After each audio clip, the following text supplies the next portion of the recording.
Shalom, boa tarde. Hoje nós estamos no dia 21 de Shevat do ano 5783. É o dia 12 de fevereiro do ano de 2023. É a tarde com a Torá, trazendo a Parashá semanal e as suas leituras diárias. Hoje é o primeiro dia da semana, é o primeiro dia para o Shabat. Então hoje nós temos uma nova Parashá. Então, vamos iniciar uma nova Parashá, e ela tem o nome de Mishpatim, que significa estatutos, leis, preceitos, né? Então, nós estamos aí no livro de Shemot, né? Livro de Êxodo, e nós vamos nesta semana estudarmos, né? Do capítulo 21 até o capítulo 24 e o verso 18. Né? Ontem nós encerramos a Parashá Yitro e nós concluímos ontem 2072 versículos estudados. Né? E esta semana temos pela frente 118 versículos e com a graça de Hashem, chegando no próximo Shabat, concluindo a Parashá da semana, então nós estaremos concluindo aí 2190 versículos estudados nesse novo ciclo dos estudos de Torá, que é 5.783, ok? Hoje nós temos aí a nossa prece, né, em favor do Brasil e do povo brasileiro, que é o Salmo 119, que nós estamos focando, né, dentro dessa questão. Teremos aí, né, dentro da palavra sobre Mishpatim, a palavra do nosso Rebbe Menachem Mendel, falando sobre médicos físicos e médicos espirituais, né? Uma mensagem de muita relevância, principalmente os dias que nós estamos vivendo, né? Então vamos aí na nossa prece em favor do Brasil e do povo brasileiro. Hoje nós estamos na sexta estrofe, então hoje nós estamos aí no Salmo 119, na estrofe que tem a letra Vav, que é a sexta letra do alfabeto hebraico, né? Recordando que o Salmo 119 ele está dividido em 22 estrofes. São exatamente as 22 letras do alfabeto hebraico. E dentro desse sentido é que os nossos mestres falam que o Salmo 119 ele é realmente...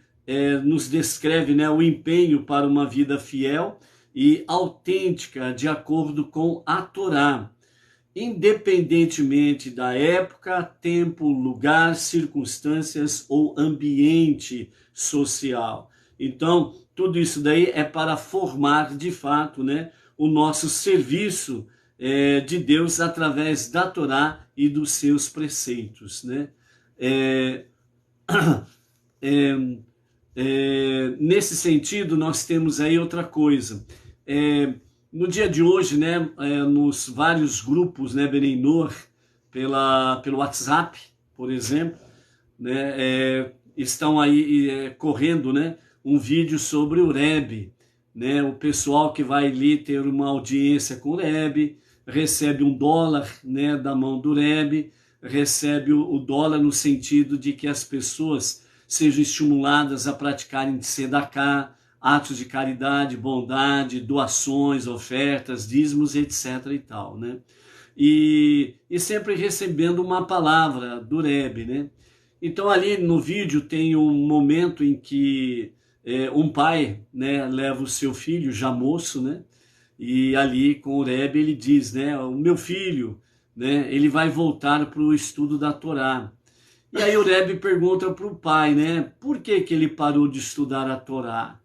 Aí o pai responde, é que ele está estudando lá em Israel, na Yeshiva em Israel, e ele veio aqui para ter essa audiência com o senhor. Aí o Rebbe responde para ele, não faça isso não, o estudo da Torá é o mais importante, né? Então vejam bem como que o nosso Rebbe, Menachem Mendel, o líder espiritual máximo da nossa geração, como que ele foca a questão dos estudos da Torá, né? Então, na realidade, os estudos da Torá é tudo, é a base para tudo.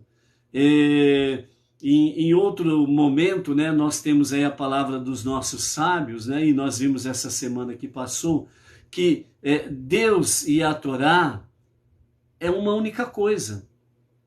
A Torá, ela é a expressão da intimidade de Deus, do coração de Deus, numa linguagem humana, para entendermos, né? É a expressão do coração de Deus, né? Então, Deus e Torá é a mesma coisa, é um só. Então, quem estuda a Torá está em Deus. Quem está em Deus está no estudo da Torá. Então, por isso, amados, né, o estudo da Torá é de fundamental importância para o nosso dia a dia, né? E temos aí, como não judeus, né, a questão dos Benei Noach. Dentro do estudo da Torá temos as 7 leis de Noé, né? As 7 leis dos filhos de Noach, né? Que servem para todas as gerações, para todas as nações, para todos os povos, né? E nós vamos ver aqui, nesse preâmbulo de Mishpatim, exatamente esta palavra, né? Então, por isso que nós possamos sempre estarmos focados no estudo da Torá, ok? Então, a nossa prece hoje para o Brasil, o povo brasileiro, né, é a 6ª estrofe, a estrofe Vav, né, que diz assim: que me alcance tua misericórdia e tua salvação, conforme a tua promessa, ó Eterno. Terei então uma resposta para aqueles que me afrontam, pois em tua palavra confiei. Não emudece de minha boca o pronunciamento da verdade, pois minha esperança depositei em teus juízos. Por todo ou sempre tua Torá observarei, andarei por caminhos largos e seguros, pois teus preceitos busquei. De teus testemunhos falarei perante reis, e não serei envergonhado. Hei de deleitar-me em teus mandamentos, pois muito os tenho amado. Estenderei as mãos a teus mandamentos, que amo, e meditarei sobre os teus estatutos, né? Então, que estas palavras sejam de bênçãos, amém, vem amém, para o nosso Brasil, para o povo brasileiro, e que dentro desse aspecto aí, sem sombra de dúvidas, né, nós estejamos focados nos preceitos de Hashem, na sua Torá, sempre expandindo cada vez mais a unidade e a unicidade de Deus e levando cada vez mais avante, sem sombra de dúvidas, os aspectos do monoteísmo com fundamento judaico e orientação rabínica, ok? Sempre divulgando, difundindo, expandindo estas coisas, nós estamos aí diminuindo o poder e a influência das trevas, dos perversos, do mal. E mais a luz divina vai se expandindo. E mais vamos obtendo vitórias para que realmente os dias de Mashiach sejam a qualquer momento e a qualquer momento mesmo. Amém. Vê amém. Ok? A nossa paraxá desta semana, Mishpatim, nós temos aí 118 versículos para estudarmos a partir do capítulo 21 de Êxodo até o capítulo 24, verso 18. A Haftará, a porção do profeta desta semana, está no livro de Jeremias, capítulo 34, versos 8 a 22, e o capítulo 33, versos 25 e 26. E o salmo desta semana da Paraxá é o salmo de número 72, né? Que é o salmo desta semana. Mishpatim, né? São leis que não são só patentes para o povo judeu. São preceitos, ordenanças, né? Estatutos, leis que realmente diz respeito para todas as nações e não especificamente somente para o povo judeu, né? Determinados preceitos são específicos para o povo judeu, mas aqui nós temos Mishpatim trazendo uma noção ampla para todas as nações, ok? Então, estes preceitos, estatutos, leis e etc. e tal, elas estão conectadas exatamente com a lógica humana, né? Então a lógica humana diz que matar é errado. A lógica humana diz que roubar é errado, não está certo. A lógica humana, ela diz que não se deve agredir uma pessoa, né? Então a lógica humana, ela está dentro desse aspecto aqui. Por isso que Mishpatim, né, ela na realidade traz para nós leis para as nações, e dentro dessas leis para as nações, elas estão baseadas exatamente dentro da lógica humana. Por isso que muitas leis das nações, ela tem uma conexão, principalmente, né, mais antigamente, tem conexão com a Torá, tem conexão com os 5 primeiros livros da Bíblia, que são exatamente os preceitos de Mishpatim, né? Então, não é difícil entre as nações encontrarmos aí leis que estão em conexão realmente com a Torá ou Pentateuco, como queira, ok? Com referência às leis das nações, é dentro dessa lógica humana. Quanto a questões das leis judaicas, né, elas são decretos divinos e elas são dirigidas especificamente ao povo judeu, né? Então, essa é uma diferença entre a questão das leis das nações e as leis judaicas, né? Então, o conceito de Mishpatim, né, traz para nós que a essência da racionalidade também foi implantada ao Sinai. Então, ali no Sinai, a questão da racionalidade, ela também foi plantada para o povo judeu e para as nações, certo? Então, as nações, elas têm essa questão, a racionalidade, né? É a questão racional, razão, ok? Então, esses preceitos como leis das nações estão dentro da lógica humana, dentro da racionalidade. Agredir alguém errado, roubar, e etc e tal. Então, está dentro de uma lógica humana, ok? Então, por isso, a essência está na racionalidade, com referência a essa questão. Ou seja, no Sinai, a lógica humana, a racionalidade, ela foi plantada, por assim dizer, dentro da questão da própria inteligência humana. Porque a inteligência humana não teria sido capaz de compreender realmente os preceitos, né, se não houvesse de fato uns preceitos que Deus deu para que ela se encaixasse dentro da lógica humana, dentro da racionalidade humana. Ou seja, quando você vê por aí, por exemplo, né, as pessoas mudando a lógica humana, é porque são pessoas que estão com toda a sua racionalidade, a sua lógica humana e a sua própria espiritualidade deturpada. Então, agredir alguém do nada é irracional. Você escuta falar isso daí. Então, são pessoas que estão fora da lógica humana. Então, elas estão numa corrupção da sua racionalidade e da sua própria vida espiritual, né? Matar e roubar, a lógica humana, a racionalidade, ela mostra isso. É errado, não deve ser feito. E quando as pessoas fazem, né, aquela famosa questão, né, o que tem de mais roubar um celular, né? É só para tomar uma cervejinha com uma picanha no fim de semana, não é isso? Então, quando as pessoas defendem algo nesse sentido, eles estão totalmente corrompidos na sua vida espiritual, na sua racionalidade, na sua lógica humana. Então estão totalmente fora da vontade divina.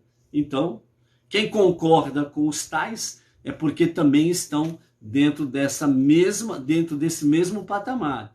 Estão com a sua vida espiritual corrompida, estão com a sua racionalidade e a sua lógica humana longe da vontade divina, ok?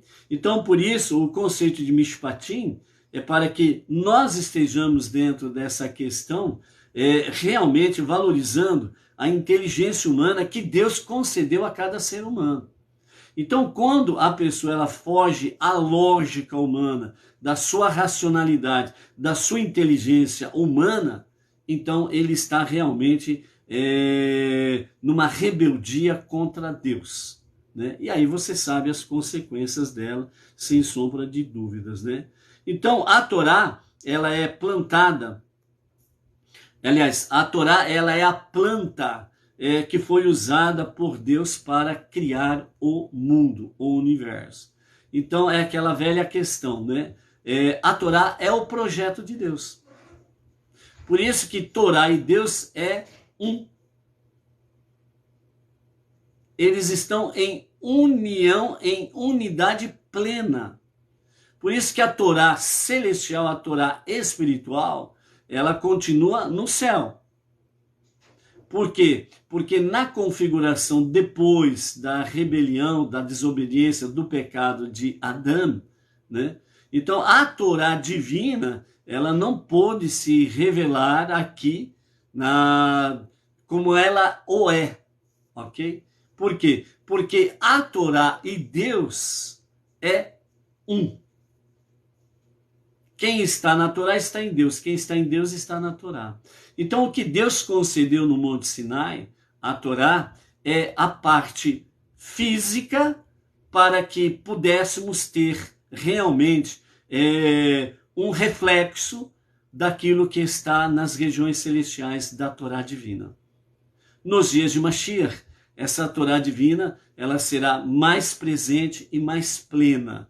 Por isso que a configuração nos dias de Mashiach, tudo que é mal, tudo que é corrupto, tudo que é perverso, não haverá, não existirá mais a morte, as doenças, animosidades, guerras, e etc, e etc, e etc. Então a Torá divina, ela estará mais presente. Por isso que os sábios dizem que nos dias de Mashiach, o Mashiach, né, ele estará ensinando os maiores e mais profundos e elevados conhecimentos da Torá. Porque aí sim, a Torá divina tem condições realmente de ser mais presente no mundo, que estará retificado os seus 4 reinos através de Mashiach. Ok? Então, por isso, a Torá é a planta de Deus, é o projeto de Deus, e ele não mudou em hipótese nenhuma, de fato, o seu objetivo de fazer deste mundo a sua moradia. Por isso, ombro a ombro com o povo judeu, é onde nós precisamos estar aí cada vez mais expandindo, né, a unidade e a unicidade de Deus, do Eterno, de Hashem, né, para que mais e mais as trevas vão caindo por terra, ok? Então nós temos aí dentro de Mishpatim essa questão de leis e preceitos, né? Então dentro desse aspecto aí, nós temos aí que diz, além disso, né, estas leis não são só patentes para os judeus, mas também para as nações do mundo, tanto que é possível que nesses assuntos uma lei secular seja idêntica à lei judaica, né? Por esta razão está declarado no começo da Parashá, e estas são as leis, né? Então o que nós temos aqui? No capítulo 21, verso 1, onde nós temos o princípio, né, da nossa Parashá, e como os nossos mestres já nos ensinaram, que o nome da Parashá, ela tem tudo a ver com a sua mensagem central. Então quando nós chegamos aí no primeiro versículo, né, de capítulo 21, verso 1, então nós temos lá, Ve'ele Hamishpatim, né? Então, Ve'ele Hamishpatim. Então, traduzindo, e estas, né, como nós vemos aí exatamente, e estas são as leis, né, que nos traz aí a Parashá. Então, os nossos mestres nos chamam a atenção para a seguinte questão. Quando nós encontramos na Torá, né, somente ele, né, que significa estas, é uma separação do assunto anterior. Então, ou seja, quando se encontra dentro da Torá ele, certo? Semelhante ao ele, né, que você fala ele, né, E-L-E, né, ele no hebraico, então significa que o assunto anterior foi encerrado e agora começa um novo assunto. Mas a nossa Parashá Mishpatim, ela não tem essa questão. Ela tem uma letra a mais, por isso que ela não é ele, mas sim ve'eler. Ve'eler, que significa e estas. Então aqui nós temos de fato dentro da linguagem portuguesa, nós temos a letra E. E a letra E, se não me falha a memória, é uma conjunção aditiva, ou seja, é uma conjunção de soma. Ou seja, o que foi dito anteriormente, mais o que será dito aqui, faz parte do mesmo bloco, faz parte do mesmo assunto. Então, nesse sentido, Mishpatim quer mostrar para nós que tudo aquilo que foi dito no Monte Sinai continua aqui em Mishpatim. Ou seja, todos esses preceitos, leis, ordenanças, estatutos que nós vamos encontrar em Mishpatim é uma continuidade do Monte Sinai. Então vejam bem que essa pequena letra, né, ve'eler, né, e estas, né, vem trazer um grande significado. Ou seja, não cessou o que o Eterno tem dado no Monte Sinai. Ele continua com Mishpatim, preceitos, leis, estatutos e etc. e tal, né? Então, por que isso? Para que as pessoas não possam dizer, principalmente aqueles que gostam de ser contraditados, né? Aliás, ou gostam de contraditar, né? Não venham dizer que isto aqui é coisa do homem. É Moshe que inventou isso daqui. Não. Cai por terra exatamente por causa somente desta letrinha, ve'eler, e estas, ok? Então, é esse o ensinamento aí. Então, a conclusão que nós temos disto é que Mishpatim tem o mesmo valor de tudo aquilo que foi dado no Monte Sinai. Não tem menos valor, tem o mesmo valor de todo Haseret Hadbrot, de todos os 10 ditos, que é a base de todos os preceitos e leis que foram dados no Monte Sinai e que agora continua aqui em Mishpatim, ok?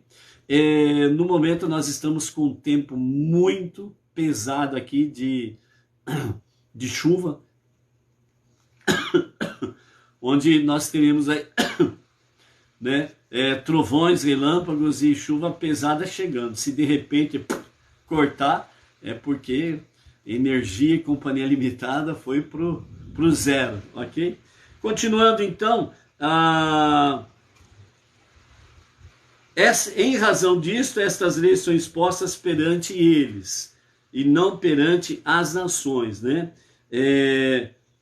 Esses preceitos, né, são impostas, né, como diz Rashi, estas também são do Sinai, e significando que até mesmo estas leis são impostas racionalmente pela mente humana e devem ser observadas, não por sua credibilidade intelectual, mas porque elas são preceitos de Deus.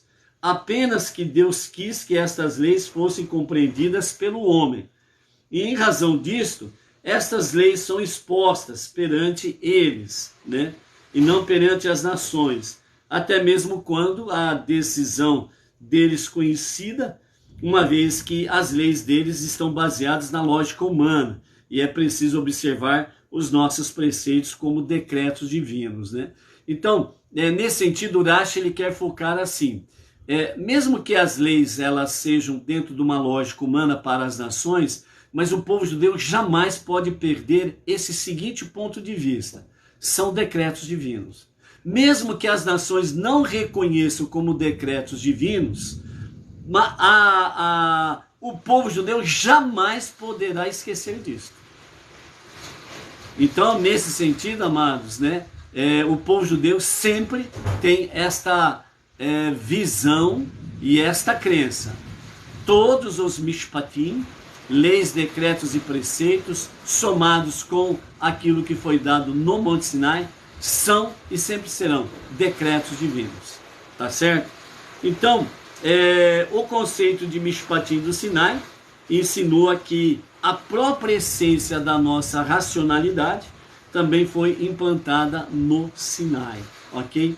Então, de acordo com isto, o nosso Rebbe Menachem Mendel, ele foca para nós, nesta sexta paraxá, dentro do livro de Êxodo, Shemot, né? E é a 18ª porção dentro do novo ciclo dos estudos de Torá, 5.783, falando sobre esses preceitos de forma geral, dando uma visão sobre médicos físicos e médicos espirituais, dizendo que sempre que as pessoas ficam doentes, o conselho e a orientação rabínica, né, é que você procure um médico bom e atencioso e siga suas orientações pelas questões físicas, ok? Então, em consonância com isso, Deus deu poderes aos médicos para curar os doentes, e quando os médicos são apenas incentivados a curar todo aquele que está realmente enfermo, estão também automaticamente obrigados a tentar salvar aquele cuja vida está ameaçada. Então, essa é a função, sem sombra de dúvidas, do médico, né, que cuida das questões físicas, ok? Quando existem doenças do corpo que ameaçam a vida, o mesmo ocorre com as enfermidades espirituais, entre aspas, né? No sentido espiritual, uma pessoa se encontra em perigo mortal quando sua condição começa a afetar a sua habilidade e o desejo de cumprir os mandamentos da Torá. Uma vez que é somente através do seu cumprimento que a nossa vitalidade espiritual flui para dentro de nós. As regras que se aplicam ao médico físico também servem para o médico espiritual, ou seja, qualquer pessoa capaz de ajudar alguém espiritualmente doente, ver alguém sofrer de uma doença espiritual menor, nos incentiva a oferecer-lhe a assistência desta natureza. Mas quando alguém se encontra em perigo mortal no plano espiritual, quando está em risco de não cumprir com os mandamentos de Deus, estamos obrigados a oferecer-lhe assistência, sem permitir que nenhuma outra consideração interfira nesse caminho. Ou seja, assim como o médico físico, ele tem a sua obrigação de cuidar realmente da enfermidade física do paciente, e quando ele está em perigo de morte, o médico ele faz de tudo para salvar a sua vida. Assim é a questão, entre aspas, do médico espiritual. Seja o rabino, seja o emissário, seja um irmão que tem uma vivência, uma experiência mais madura, né, dentro da jornada monoteísta, com fundamento judaico, orientação rabínica, dentro do conhecimento da Torá, né? Então, estas pessoas podem servir, entre aspas, né, como médicos espirituais. Então, por isso, o perigo de morte que fala aqui espiritualmente é quando você percebe o seu irmão que está realmente assim. Ele está, eu estou desistindo de tudo. Você precisa oferecer assistência. Você precisa socorrer esta pessoa. Fazer de tudo para que ela realmente retorne o seu caminhar junto de Deus e da palavra. Se ela realmente bloquear você, não quer saber de nada, não adianta vir falar comigo, etc e tal, não vou te receber, aí é uma outra situação, ok? Ela te rejeita, ela foge de você, etc e tal. Então, de uma forma, como dizer, né, de uma forma espiritual, só sobra você fazer preces em favor daquela pessoa, para que ela não se perca completamente. Mas, como médicos espirituais, nós precisamos fazer de tudo para que realmente essas pessoas sejam devidamente curadas, devidamente saradas, ok? Então, por isso, né, amados, temos aí as questões de Mishpatim e dos preceitos. E para finalizarmos a nossa reflexão de hoje, nós temos aí dentro do capítulo 21, verso 6, sobre a questão do escravo de furar ou perfurar a sua orelha direita. Aqui se refere principalmente sobre a questão do escravo judeu. Por que o escravo judeu? Porque ele ficou na miséria, ou porque através da sua pobreza e da sua miséria ele praticou o roubo, e como ele não tinha como pagar realmente o dano que causou a vítima, então ele acaba sendo vendido como escravo. Então o judeu vira escravo. Depois de 6 anos de prestação de serviços, então ele retorna à sua liberdade.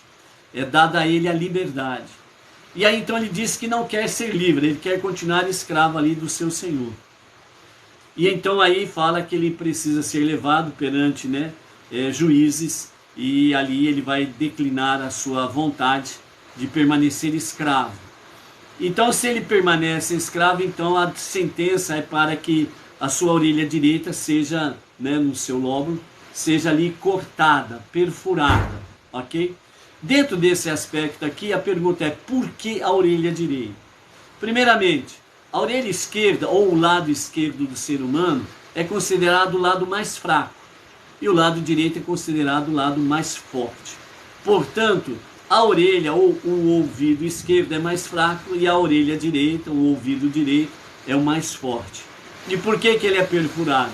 Porque este ouvido, ele ouviu no Monte Sinai: eu vos tirei da casa da servidão, da casa da escravidão, para que fossem livres e prestassem realmente o seu serviço a mim.